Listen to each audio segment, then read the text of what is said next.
Living Matters is a heartfelt podcast series that delves into the profound experiences of living with an incurable illness. Co-hosted by me, Sarah, the founder of Sarah's Star. And myself, Nicky, founder of My Zen Days. The series opens up conversations about life, death, and everything in between. Through candid discussions, the podcast seeks to provide comfort, insight, and inspiration to listeners going through similar journeys, as well as to those supporting someone that they love who's facing incurable illness. Welcome back to Sarah's Star podcast. This is the Living Matters podcast, and today we're joined by another very special guest. So this is Joanne, Sarah's sister. Hello, Joanne. Thank you so much for joining. Hi, Nicky. Thanks for having me. So we've spent the last couple of conversations between Sarah and I talking about how the journey and living with incurable illness has been for her. So we wanted to invite you on to get the sibling take on things. So as someone who's been walking side by side with Sarah through this whole journey, and actually through Sarah's entire life, because you're the big sister, can we start with just getting a little bit of a take from you on what was it like when Sarah first got a diagnosis, and how's this whole kind of journey, how's it felt for you? Like a roller coaster, probably is the best way to describe it. When Sarah first got diagnosed, I can remember that she had been away with work in Germany, and she came back, and her and I were pining for each other. We don't do well with being apart. We're always together. We never run out of things to talk about. Ever. And I can remember she came back from Germany, and we went to walk down the Fish Quay, and just as always met up talking and talking and talking, and I wasn't pausing for breath, and we got to the end of the Fish Quay, came back again, we're still talking, and then we're standing outside my car, and all of a sudden she goes, right, I just really need to get this out to you now, because I just need to do it. So I found a lump in my breast, and I'm gonna have to go and get tests done. And she was like, so yeah, it was when I was in Germany, and I was like, But as well, remember you were going out on the Friday night. So I'd been to the doctor on the Friday, but I knew she was going out and I didn't want to ruin her night. And then the next day I was worried she might have a hangover, so I didn't want to ruin her hangover. So I waited till Sunday. This is the other thing that I found interesting, because normally Sarah and I can keep very little from each other. Mm-hmm. And I was also very shocked that she had had this secret for X amount of days before she actually finally told me.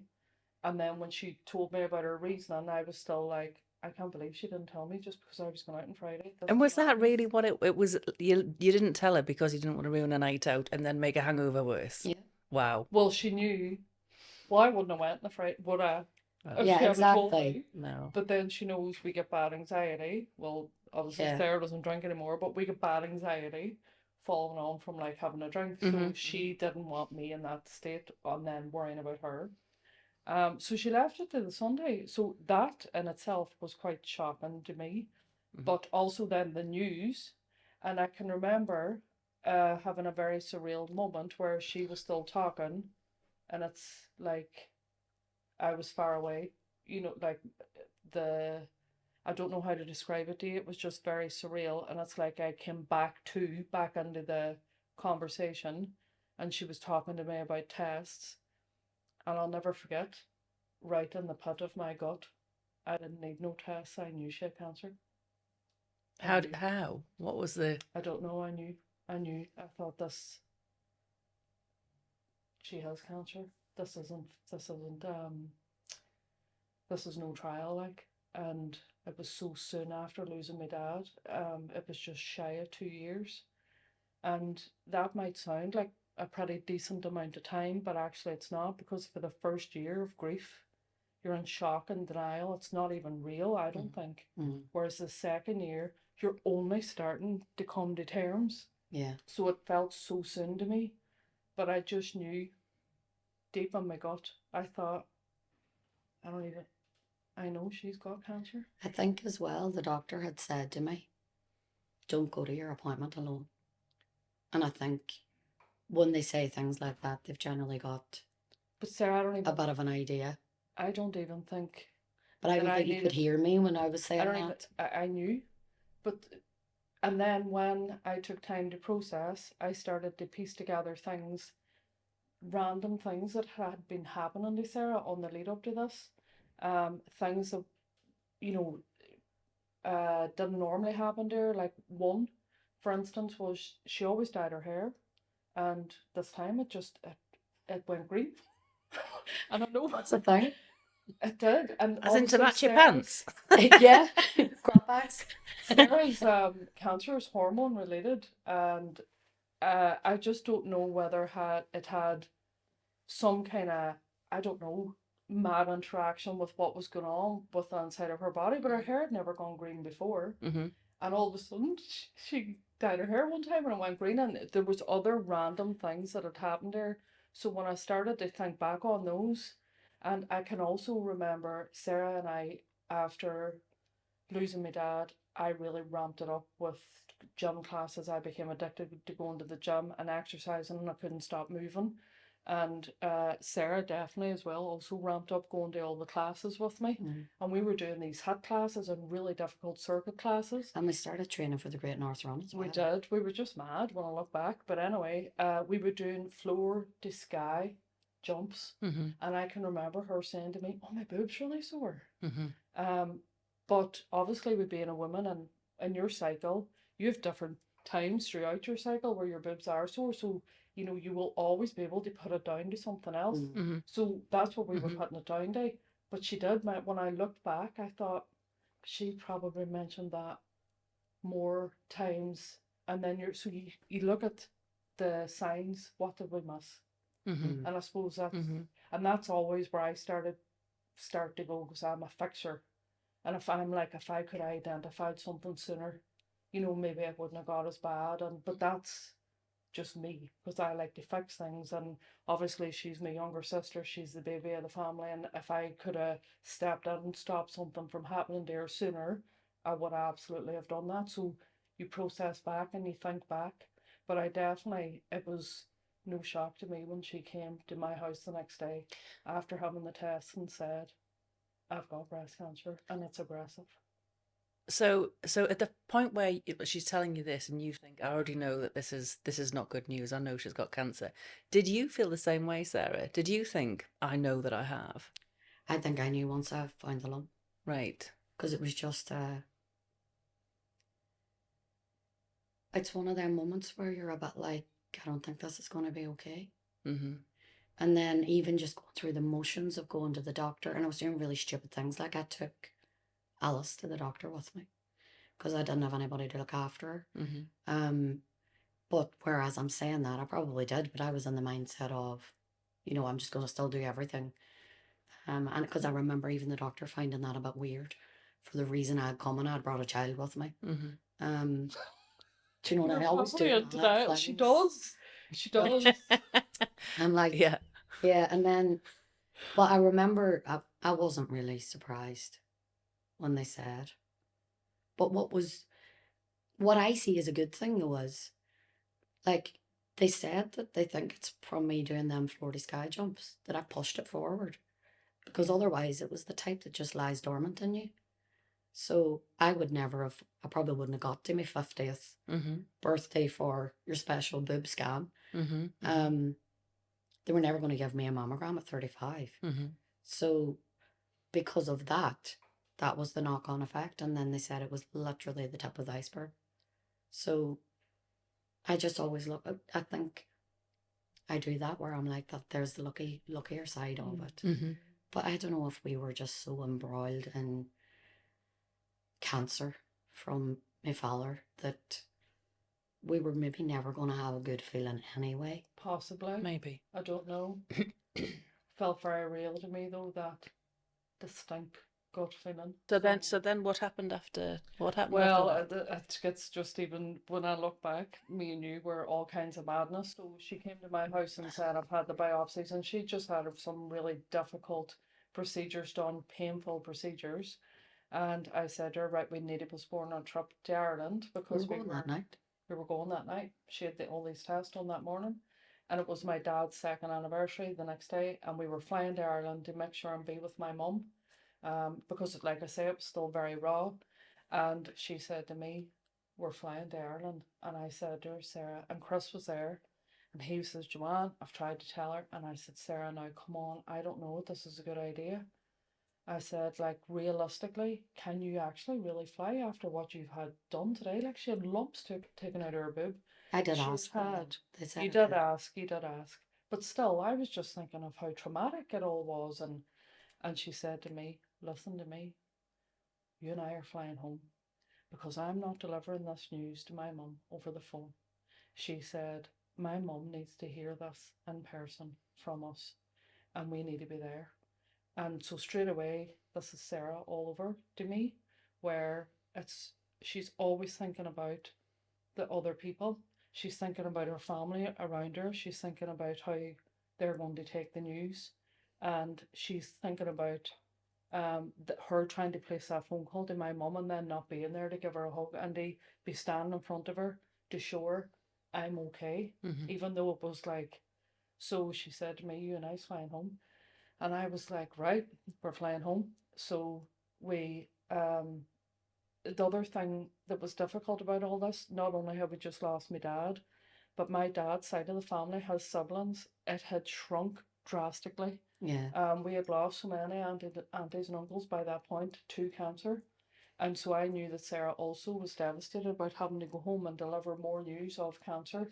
Um, so my Auntie Emily was there, and my Auntie Diana, my mum, and we sat down. We had spent time trying to, I was like, let's try and do it in numbers. So I'm not constantly, Repeating but I'd also been like ringing my mother and texting her and saying, hurt my arm, would you get some ice in? Because I knew I really needed ice for the for, biopsy.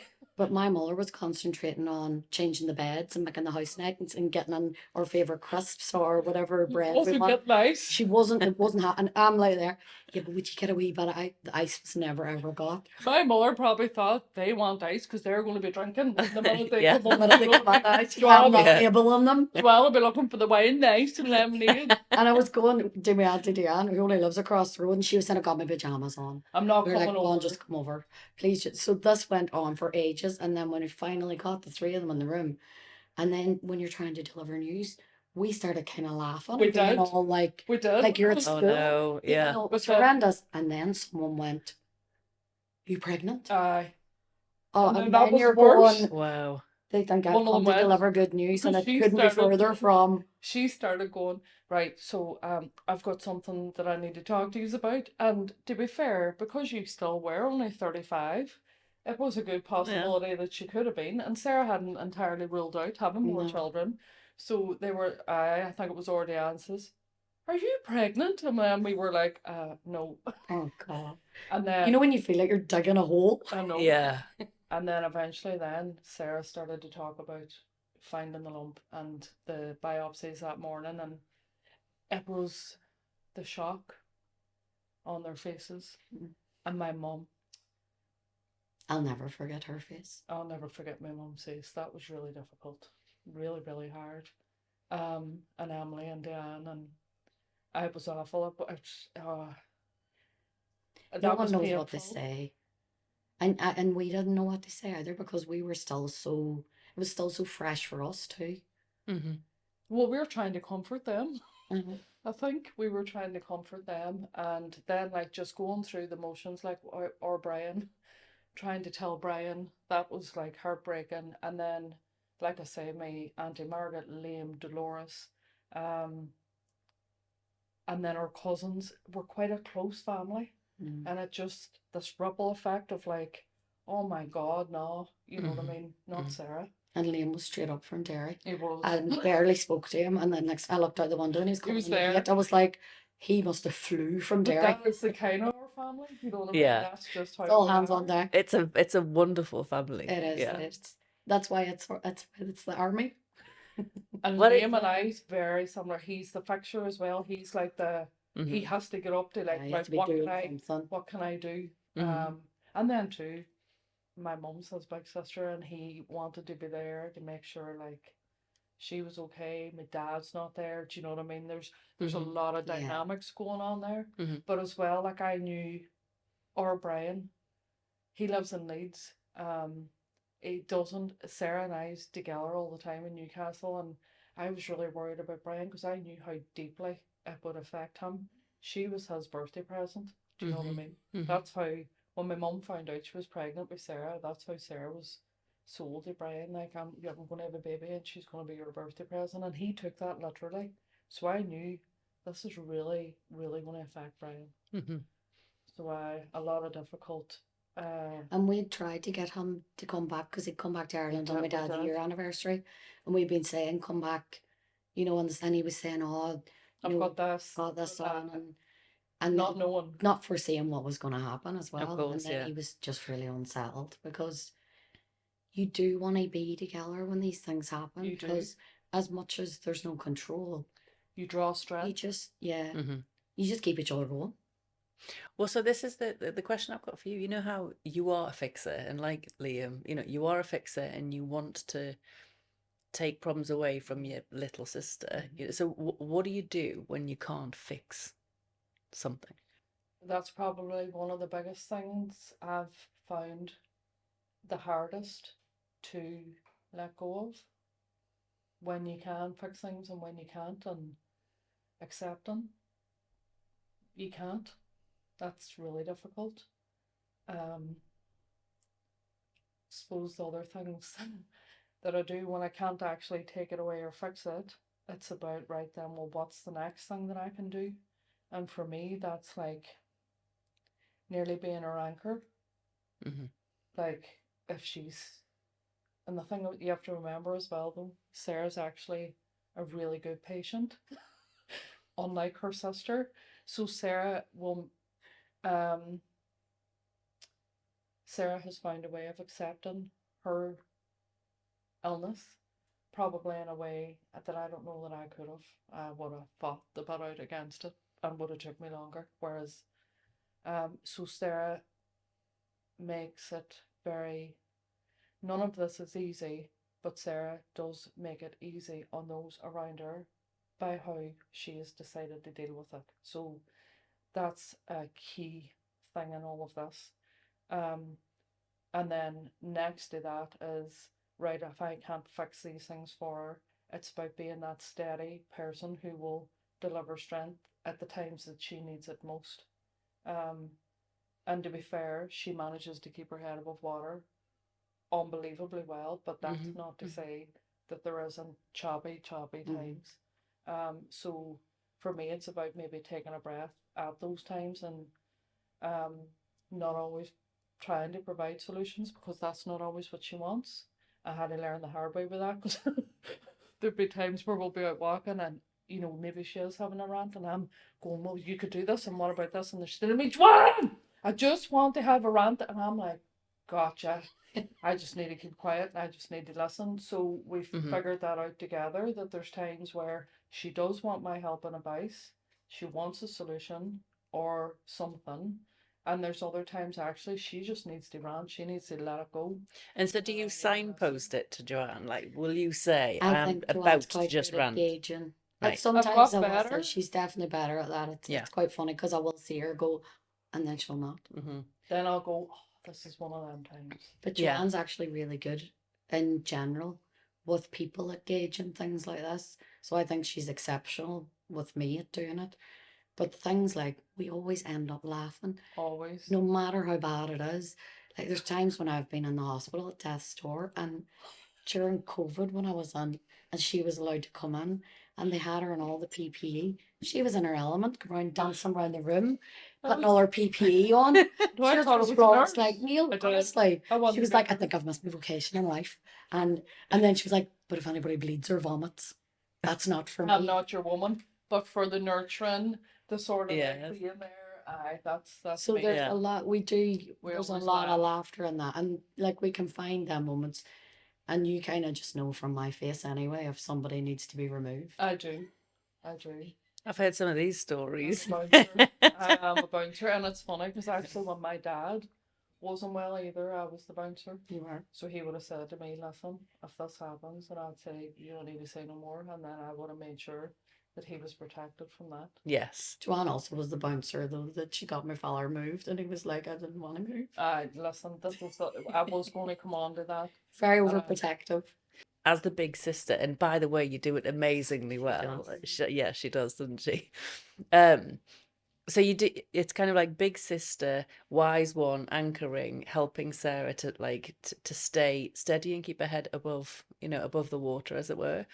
Um, which must take a huge amount of strength. And actually, interestingly, in the last conversation Sarah and I had, Sarah was talking about that she feels she's got this army of support behind her. So in terms of like family, friends.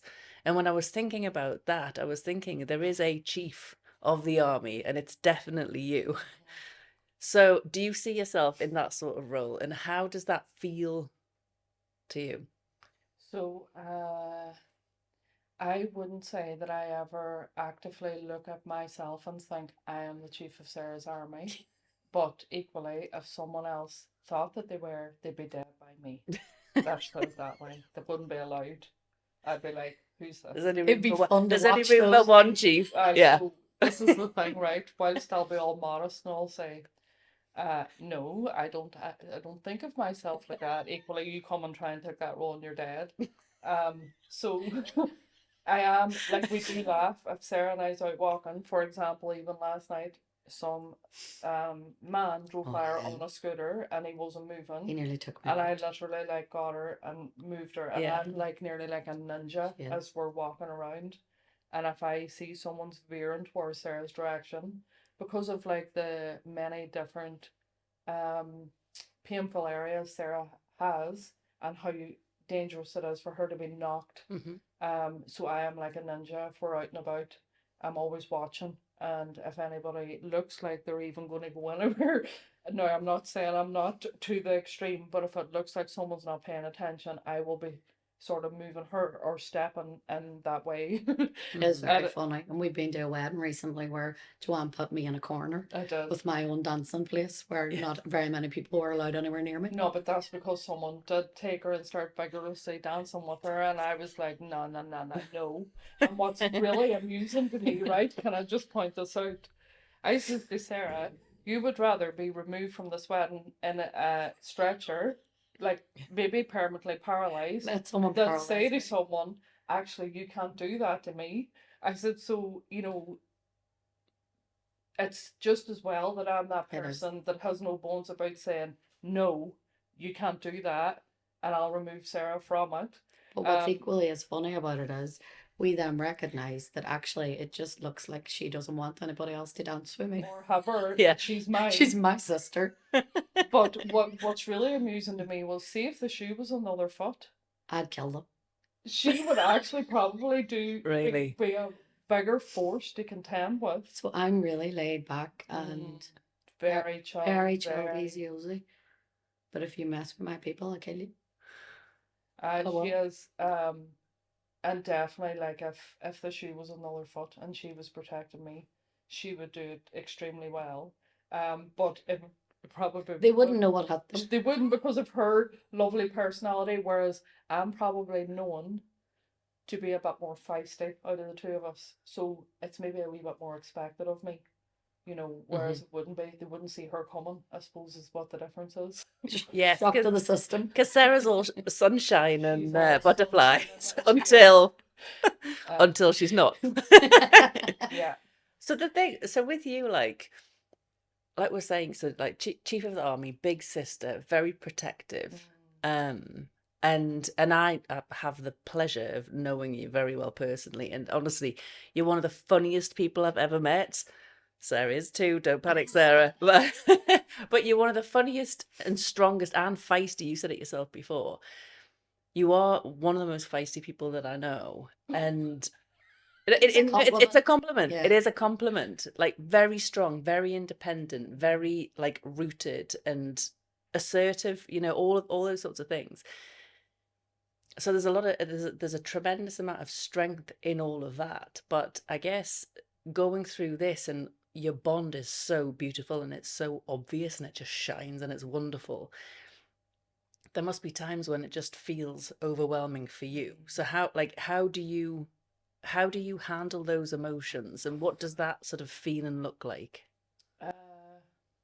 To start with, I would say I'm probably not very good I have got better, but I wouldn't have been very good at admitting to those emotions or allowing them to come through. So I touched on after my dad died, I became addicted to like going to the gym, all the classes, training for the Great North Run. I couldn't stop because if I stopped, it was just too sad and I couldn't deal with that. So uh, I was nearly better being angry. So Sarah and Brian, they started to do mindfulness and meditation, and they really tried to influence me to do it because they could see she's not stopping, she's not giving herself time, she's just bang, bang, bang. There's just no let up with her. And as close as we are, we all were grieving Very, very different differently. ways. And I think you kind of expect a family, well, before you know it, because you probably have this as well, you almost expect everyone to grieve in the same way and gravitate towards each other or do all the same things. But It's quite for a us to shock. be really close, I think we We were all grieved very very surprised at how differently. differently we Yeah, all were grieving. definitely. So whilst they started to do all those good nurturing things, I got myself, well, David bought me boxing gloves for Valentine's Day. And I went, Did he? he did. And I I've went never to heard of boxing gloves for Valentine's Day. That says a lot. so my He husband, knows her so well. so I did. I had to the gym my boxing gloves and I started like doing like boxing classes. I was boxing on the bags. I was boxing all over the place, to be honest with you. If I could have had a box someone's ears, I was that angry. So anyway, that only you can only live on that level of non-stopping and not feeling your feelings for so long, or only feeling the angry ones and not allowing yourself to feel the sad ones, because the sad ones are just keeping getting pushed down and pushed down, and then you're not being a nice person to be around at home, and you're taking it out in your nearest and dearest, and then I wasn't even anywhere near dealing with my dad's death, and then this all happened with Sarah, and then I was just constantly trying to be whatever was required from me to help with Sarah, her children, Chris, my mum, or Brian. Like, and that's the thing. That's probably I will try and be everything to everyone, and neglect myself. Really, I will. It's easier for me to do that nearly. So I think I managed to get away with doing that for quite some time. I had some real overwhelming moments. One being when her, she got through the breast cancer, and there was funny moments as well, like the were not funny, where I lay in that bed next to you, and you weren't allowed to move in the bed because the nausea was so bad and It's like stuff. being on a boat. And when I look back at that, like it's so stupid what I did. I come home from work every night and she had lost her hair and she was so sick. And I would gingerly get on the bed and I wouldn't move, and the only thing I would turn is my head and we would face each other, and I would talk the biggest amount of crap to her about anything that happened that day. And at the time, I can remember thinking, what are you doing? Like, this is so pathetic. She's probably lying there and she's so sick she can't even be bothered to tell you to go. Shut up. Stop talking. Shut up and get out. But then too, knowing Sarah, she'd have found the shut up just out of But it somewhere. wasn't it? It was nice. The normal was nice for me. But The normal that came routine about of her day. afterwards. That's actually what kept Sarah going. But I was on a wing and a prayer. I didn't actually know whether it was any good what I was doing or not. But I think I was there. That's what the difference was. I was there. So she got through that, and then a massive overwhelming moment for me was the day I got the phone call to her, where she just said, "Can you go somewhere where you can talk?"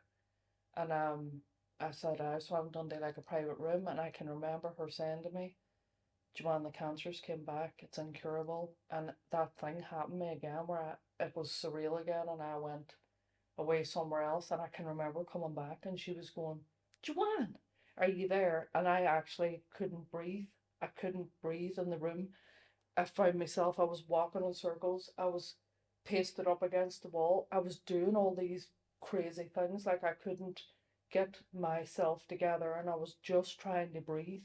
And she kept saying, "Are you there?" And my head was going, "You need to speak. You need to let her know that you're here." And I was saying to her, "Yes, I'm here." And the tears were running down my face, and I couldn't get my breath. And I can remember that and thinking, I can't do this. I don't think I can do it. How am I going to help her? So that was really bad.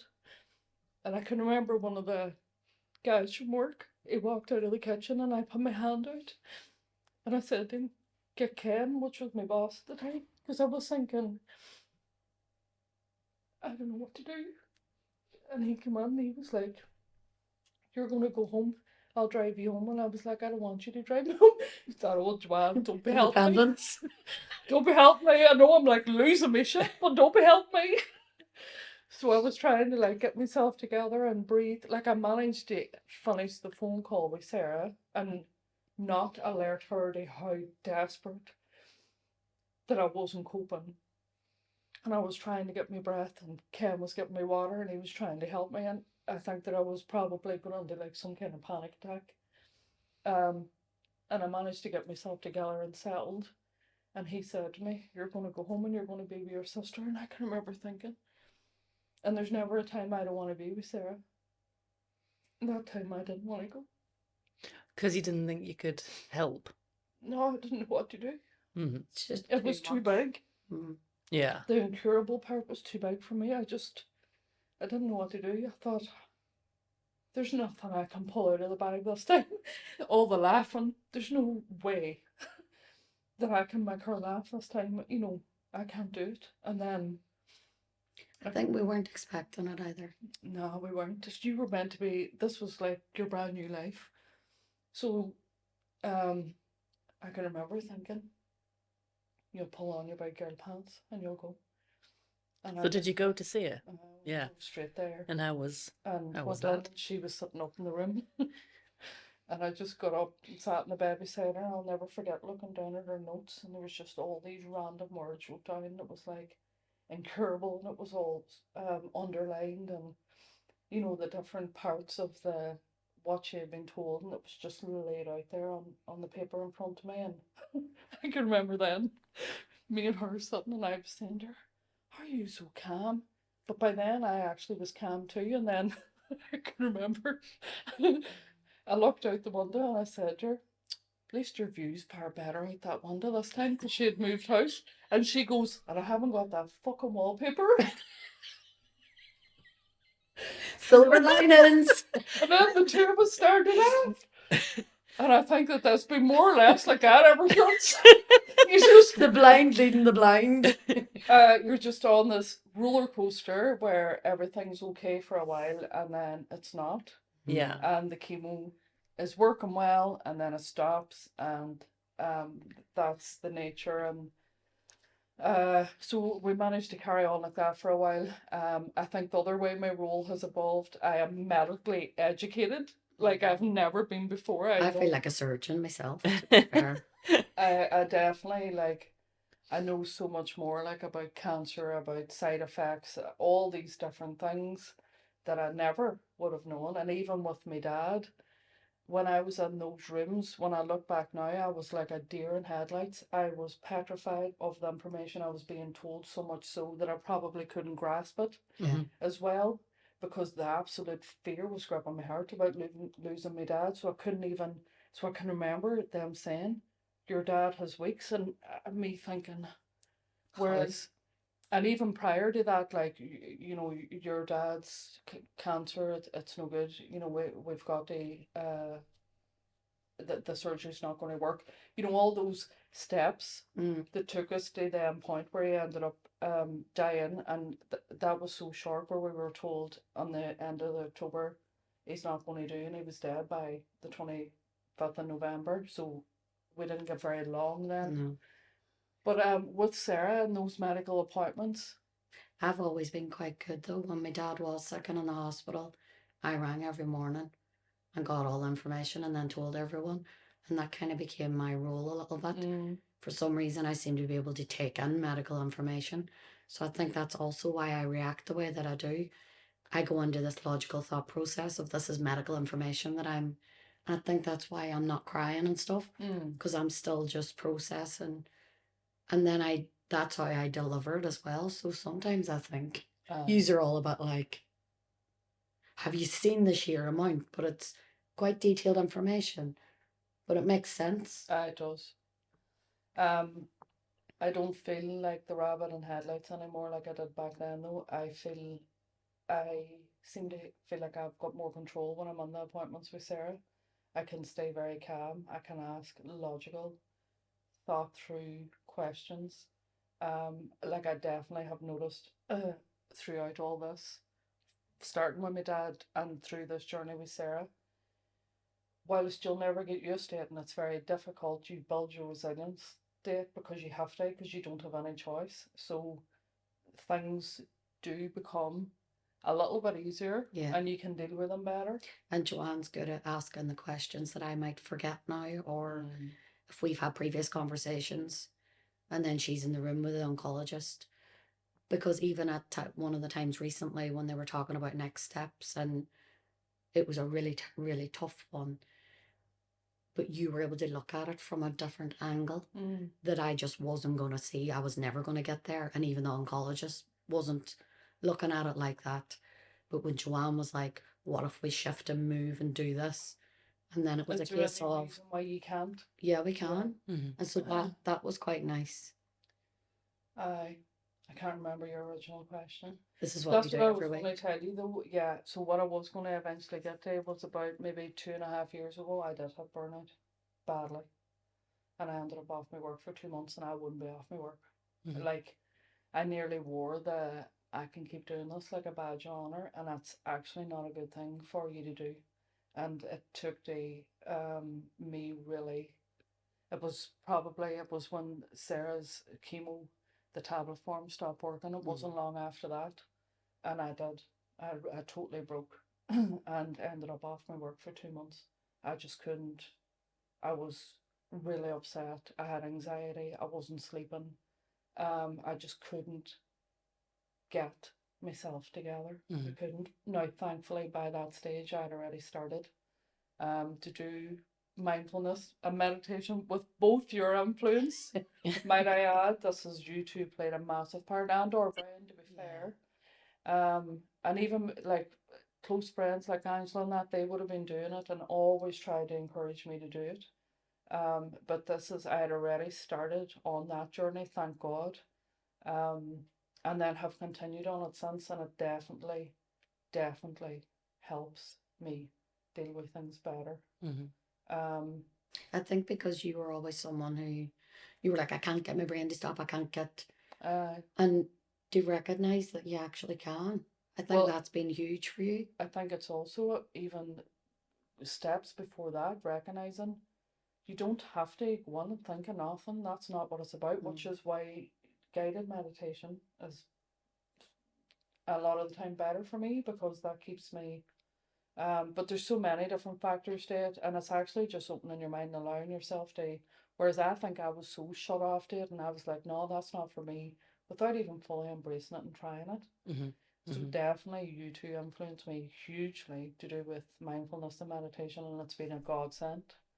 And even the gratitude journals, all of those things keeps me right, because it keeps me focusing on the positive things and the beautiful things in life and remaining present. Yeah. For the love of God, it took me long enough, but Yeah. remaining present. We want to know where's the boxing Yeah. gloves now. No, the boxing gloves still come out. She's not completely gone. Come on now. But I think we need a photo of Joanne wearing boxing gloves. We do. We'll have to put it in the thumbnail. But one of the things that seemed quite obvious before, when you were saying, like, because you're a problem solver and a fixer, and you want to be constantly doing, or you did want to be constantly doing and not have the time and space to slow down and feel it because it was too painful, and you knew it would be, and I can really appreciate how someone who is just like who feels like that and knows, I don't want to actually sit and think about this because it's all too sad. But the problem is that pain like demands to be felt, and the pain that you feel around Sarah's illness, it's such legitimate pain and it's not going anywhere, you know. So even if you kept yourself busy 24 hours a day, you know, it's just there and it's waiting for whatever point that you slow down. And if you don't slow down, it'll slow you down, which That's right. I think is what happened with the It did burnout. happen, and even two things like when I would take time off to even just be on holiday, and Yeah. like we have some lovely family holidays together. We would make a real effort to spend time together, like my mum, the siblings, the cousins all together. Um, I was even like getting sick, you know, like with different colds and you know, so my immune system Hmm. wasn't coping either Hmm. with the level of stress because I just wasn't wanting to feel it, face Hmm. it. Hmm. And I think we've talked about before the fact that there's come a point where I think there got to a point maybe around 2.5 years ago where we got a bit complacent because I was doing so well for so long, Yeah, and it was almost like I was invincible a little bit, and we were all just carrying on my life so well. Um, and I think it was a real shock to the system for Hmm. all of us. it Hmm. was. It was like that slap up the face again. Obviously, I wouldn't say it was as bad. It wasn't as being told she had cancer, incurable cancer. It wasn't as bad as that because we always knew there was a possibility. But because we were going from scan to scan, and there was times she was in and out of hospital, there was infections, there was different things. But we definitely had become a little bit complacent where we Mm. thought she's doing that well on this chemo Hmm. tablet. This could keep going. And then Well, we just get and we've told always said Sarah's like, you know, looks she's a so one-off. well. Well, you are a one-off because We do. We you say she's a look well. You've got a brilliant attitude. You're yeah, always laughing, smiling, yeah. out and about, doing all these sorts of things, and so it's She lulls you into a false sense of security at not on times. purpose. Not on purpose, but she Not on does. purpose, Because we but do. yeah, I do. I always say she's a marvel, yeah, but a she medical does. marvel. Yeah. And then once that did start to though, um, it was one chemo after another then that stopped working, and then you're just the fear Hmm. is so real. Hmm. And to point out as well, I know that I'm saying because I don't think it wasn't that I was able to run away from the fear or run away from what was really happening. I wasn't burying my head. I was Yeah, I'm in it every day of yeah. life with her. We're so intertwined on so many different levels. Um, the minute I wake up, it's how are you? How did you sleep? I'm on a need to know basis all the time of how her well being is. Hmm. So I'm not. I haven't got my head buried. That's not the kind of the pain for me of ever really living a life without Sarah is that overwhelming to me. It's that I can't go near. It's that door. If I creak it open, I have to bang it shut because it's too big. And it's nearly like I'm saying to myself, you can't be dealing with that until you really have to deal with it. Mm-hmm. Because if you open that door repeatedly, you wouldn't be able to do what you're doing every day. Do you Hmm. know? Yeah, Yeah. Does that make sense? that And makes then you're perfect not being sense. able to live your life really. And that's what's important to me, you know, that I'm always very much everybody just needs to carry on and live their life. You know, I don't want everyone down in tools every time there's Hmm. something going on We or do. We and always we've say become keep really putting good. one foot in Yeah. front of the other until you can't. That's our family motto. Mm, Hmm. And if you can't, you pick up the phone or yeah. you check in, you see each other, you don't hide from it. Hmm. You know, we've Because definitely. nobody's doing it on their own. I think that's always been the big part of it. Mm, We're all living with us. It Can you isn't just me. imagine, Sarah? Can you imagine having gone through your journey without Joanne as your sister? Well, it wouldn't be anywhere near as much fun. No, I really can't. I really can't because there's just so big. It's everything. Talk about everything. We do everything together. Like when the kids were younger, I think people thought we had no husbands. Me, her, 4 kids.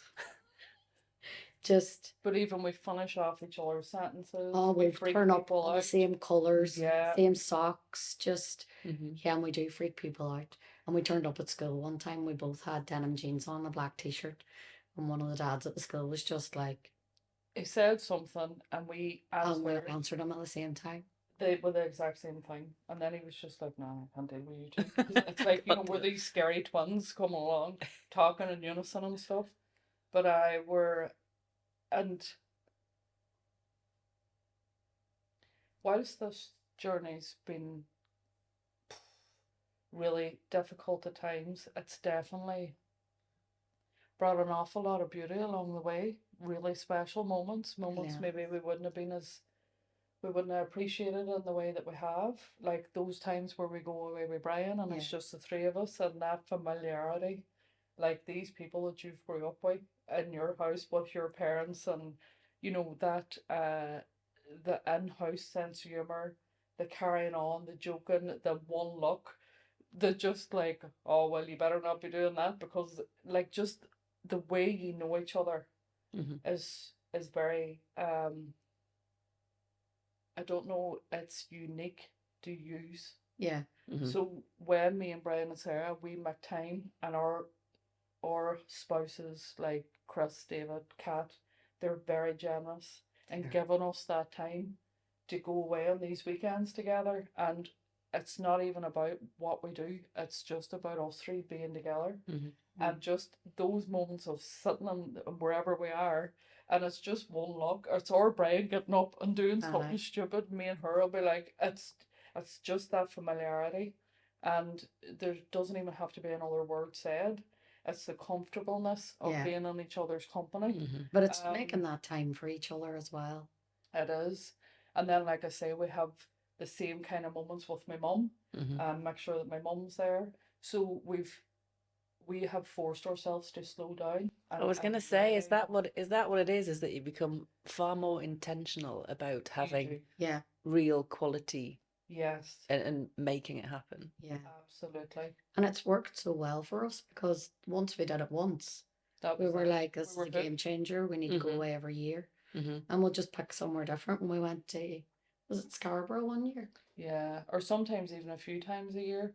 And then, but also making sure that we have those, all the family holidays, you Yeah. know, we're all together and the kids are together. We definitely have made a much more concentrated effort on doing that and not letting as much time go by Mm-hmm. Mm. Mm-hmm. without making the effort and making sure that happens. Because particularly with Brian living in Leeds and my Yeah. mum living back home, you have to make sure that like everyone's seeing each other, and like I say, because you really draw strength, and that's also our surrounding family, Yeah. and it's all our people. Like we're very lucky. I always say this: we haven't just got our people back in Ireland. The Geordies have really, really took us in Oh as my their own. God. We are totally adopted to them. We are. And the army that we have here is huge. It's massive, and we're very fortunate. We are. And Very, we're very very grateful lucky. too, though. Really grateful because it's nothing to shy away from the kindness. And I had said last week about I love that my people have people. You know, Mm-hmm. all the people that'll check in on you and Yeah. like I just think there's something really beautiful about that. And it's nice for me to know Oh, that, absolutely. you know what I mean, you have people of your backs as well. Because my team is national, so there's people all over the country, you know, that's rooting for Sarah, that's fundraising for you, like there it's everywhere. Very, very fortunate. The final question I have for you is what advice would you give to someone else who finds themselves in a similar position to what you found yourself in with Sarah and walking side by side? So I think everybody's journey is vastly different, and the person with the incurable illness um will also be walking their own path, their own journey. And mine's with Sarah. I feel very, very fortunate with the way Sarah has decided to travel hers. Like the positivity. Sarah's very much, she leads by example. And so for me, I was, the way Sarah leads her own journey, there's no way I would have been falling down round her crying, and but like with the way she has met it with such, like I know we say that I'm the feisty one, but actually she's met her journey and she's been fierce with it in terms of how she's decided You won't rob me of my life. I'll have to invite you in. You're here and you're here to stay, but I'm still going to navigate my journey in this way, and I'm going to be positive about it. So thank God she did decide to do that, because all of our journey would have been a lot more difficult to deal with. And that's where I really see my dad and Sarah, because he decided to navigate his the same way. That said, you still have to listen carefully, is what I would say, which I wasn't always so good at the beginning, nor with my dad, because I can remember being at the side of his bedside in the hospital, and the nurse came in, or the doctor, and them asking questions, and I intervened and I answered. And I'll never forget my dad, after they walked away, he said to me, Joanne, I'm still here. Please don't answer for me. And that really stuck with me. And I can remember thinking, with Sarah, I hope I don't ever do that to her. So I'm always trying not to answer. It probably doesn't work all the time. But Does I it mean, work, Sarah? in I the think, crucial moments, yeah. trying to remember Sarah is still here. She's still got her voice. Don't take her autonomy away. But I think that comes from a good place with, It was. And my dad knew and that. he will have done that, but I also get But why. he needed to let me know, Yeah. though, don't be And that's speaking for fine. me. Like, God, I'm still here. And he was right to do it. Because I was moving him out of the room. I wanted him in a separate room. He didn't want that. The man, he wanted to have the hustle bustle around him, but was giving him something to do.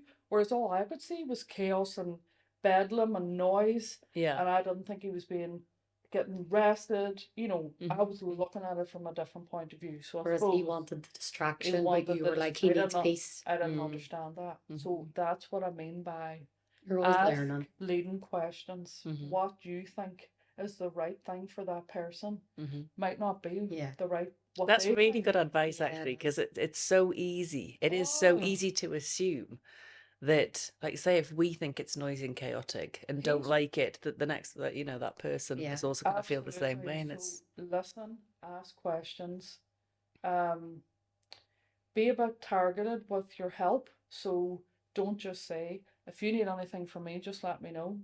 It's more like, right, I'm going to come over and I'm going to do this thing for you, or I'm going to cook this. I'm going to bring it over to you tomorrow. It's more like, be more targeted with what it is you're offering to do, because sometimes Sarah's too overwhelmed. She's got too much in her head. So if you say to her, what do you want me to do to help? She can't maybe always articulate, or she's still going to feel a bit weird about asking for well, it. and yet, asking her to think about something and make another decision when, and it's much easier for you, I would imagine, Sarah, if someone just says, I'm going to do this for you. Yeah, and it's nice not having to make a decision sometimes. Because I Exactly. feel like your decisions don't go away just because you're not well. And then you also have, like, in life with kids and husbands and just the world, but then also with medical things, some of the decisions I have to make are so big. huge.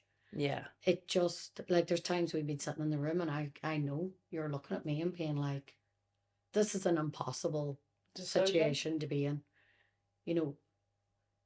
How can you even know what to say? Because there's nobody knows what's going to be right and what's going to be wrong, or what's going to work and what's not going to work.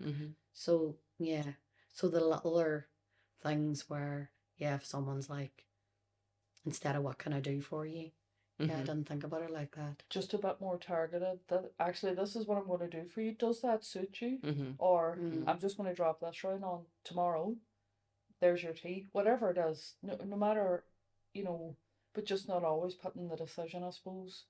I don't know what else. I just think I definitely think listening, letting them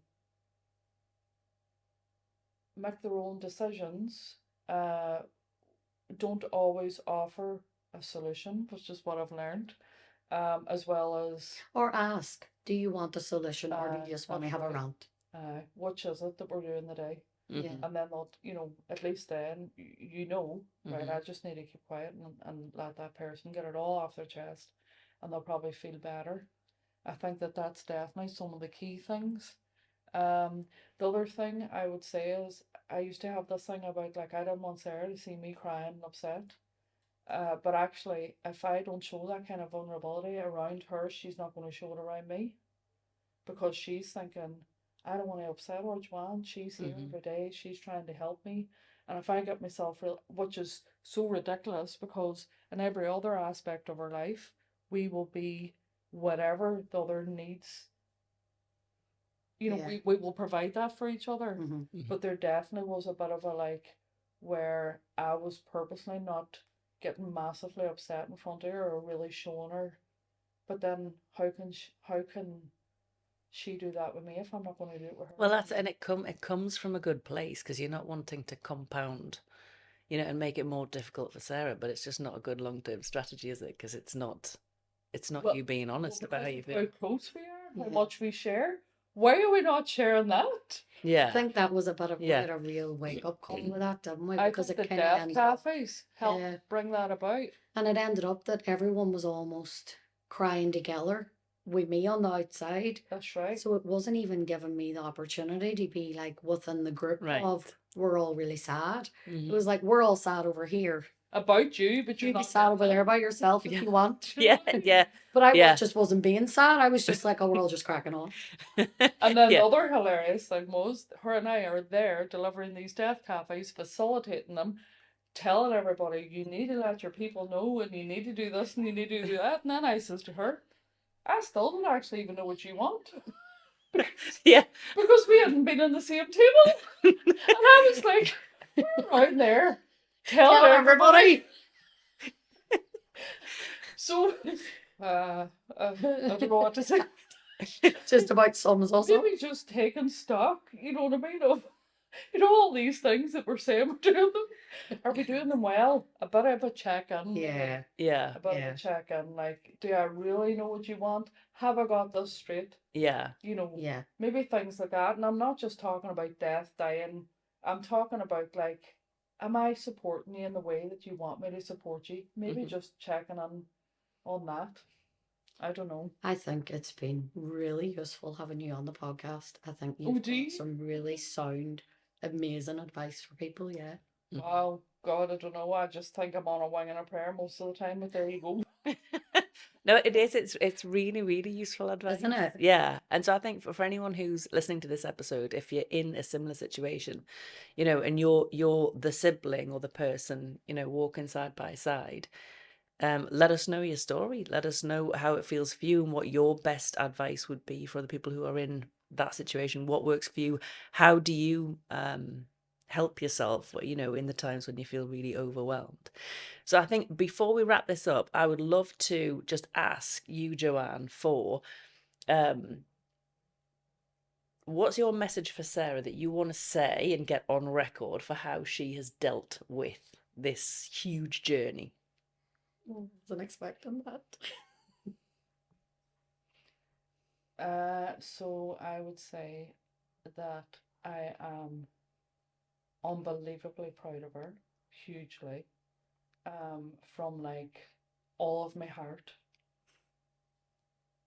I don't know that I ever would have believed that she could have navigated it as well. I think not only just with how she's helped herself, how she's led the troops, with me as the chief of the army, but the charity, the way she's just decided to help other people, how she's tapped into all those areas that she found so difficult, and she's found a way of providing signposting, help, the holistic therapies, all of those things, and drag me along the way for all of that as well. Like I don't even know how that came about, but Because if I'm doing it, you're doing it. this is how it works. But I think that all of those things that Sarah's done and how she's decided to live her life daily, what she's been teaching her children, all of us as her family, the influence that she's had over us. It's sometimes it probably takes my breath away, really, when I really stop and think about what she's achieved, what she's accomplished. It's massive. Thank God I've been there for so many of those times where she's been standing up on launch day, you know, the first Death Cafe, all the awards that she's won, the funding she's been granted. Like, I have, thank God, like I say, I've been there for all those big moments. The ball is a particular favourite of mine when we were all dressed up and at that ball. We all our best friends there, or most of them. Um, so many happy memories along the way, difficult times, painful on your knees times, but beautiful moments. And the way Sarah's navigated all this, it blows me away. And like I said before, she's a bloody marvel. So it's pride. I can feel your pride. Oh, proud is Yeah. an understatement. Like, just heartful. And even the impact she's had on my life alone, you know, what she's influenced me to stop, to be present, to think, lose the anger, not that love's entirely, but you know, but all of that, like fierce pride in what Sarah's achieved. And grateful, so grateful actually that she's brought me into this world. Because whilst I'm a nurturer and I care about people, I don't know that I ever would have been as involved as what I am today, and those death cafes and what we bring to that, The how people we we've help met, people. the stories we've found out. It's been fascinating actually as well. I'm really glad. I'm not glad that Sarah had to get an incurable illness for us to go through all this, of course, but you know, there is a lot to be thankful for and grateful for. Yes. But as well, I suppose what Sarah's imparting and leaving on her own children as well in terms of resilience. And even my kids, it's huge, massive, life changing probably. And Sarah, what about for you? What would you love to say to Joanne? Oh my God, you're like my biggest cheerleader, I am. biggest supporter. It's like, I can't bear to put the shoe on the other foot because I don't know if I could be as gracious and helpful as much as what you would be. Like, I feel like I've said this to you before. If it was you that had all this, I think I might be a bit mental and round the town being all crazy and drunk all the time and telling everybody not coping today. I just love you so much, and we're just so close, and We are. love every minute we spend together. I love how much we laugh, I do too. and I do. You get me through most days, to be fair. In some way or another. But the laughing, and actually I want to get that on record too. Of course, I absolutely love you, but I would think all them things that I said would definitely make that clear. Amazing. Well, thank you. Thank you so much, both of you. We'll see you next time. Thank Next you. time. Bye. Poor Nicky. You ready for a breakdown? If she's not coughing and spitting her cough everywhere.